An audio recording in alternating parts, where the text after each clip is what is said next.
कुरुक्षेत्र का विशाल मैदान युद्ध के लिए तैयार था। दोनों ओर सेनाएं खड़ी थीं। एक तरफ पांडव, दूसरी तरफ कौरव। शंखों की गूंज, रथों की गर्जना और योद्धाओं की गर्व भरी निगाहें पूरे वातावरण को तनाव से भर रही थीं। इसी समय महान धनुर्धर अर्जुन अपने रथ पर खड़े होकर युद्ध भूमि का निरीक्षण कर रहे थे और उनके सारथी थे स्वयं भगवान कृष्ण। जब अर्जुन ने अपने सामने खड़े योद्धाओं को देखा तो उनका हृदय द्रवित हो उठा। उन्होंने देखा कि युद्ध भूमि में उनके अपने गुरु, दादा, भाई, मित्र और रिश्तेदार खड़े हैं। ये दृश्य देखकर उनका मन विचलित हो गया।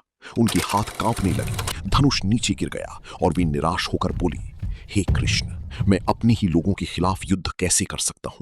इस युद्ध से मुझे कोई सुख नहीं मिलेगा, केवल विनाश ही होगा। अर्जुन की ये दुविधा देखकर कृष्ण मुस्कुराए। उन्होंने अर्जुन को समझाया कि ये युद्ध केवल रिश्तों का नहीं, बल्कि धर्म और अधर्म के बीच का संघर्ष है। उन्होंने कहा, हे अर्जुन, आत्मा न कभी जन्म लेती है और ना ही कभी मरती है। ये शरीर नश्वर है, पर आत्मा अमर है। इसलिए जो मृत्यु से डरता है वो सत्य को नहीं समझता।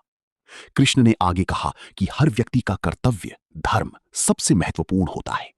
एक योद्धा के रूप में अर्जुन का धर्म है कि वो अन्याय और अधर्म के खिलाफ लड़े।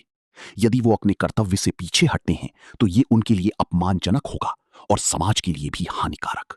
उन्होंने कर्म योग का ज्ञान देते हुए कहा, तुम अपने कर्म करो, लेकिन उसके फल की चिंता मत करो।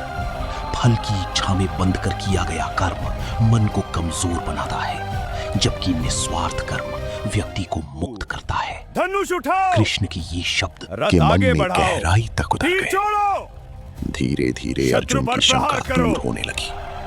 उन्होंने समझा कि जीवन में सही और गलत का निर्णय भावनाओं से नहीं, बल्कि धर्म और कर्तव्य के आधार पर करना चाहिए। कृष्ण ने उन्हें यह भी बताया कि सच्चा योगी वही है जो हर परिस्थिति में स्थिर रहता है, न सुख में अत्यधिक प्रसन्न और न ही दुख में निराश। अंततः अर्जुन ने अपने संदेह को त्याग दिया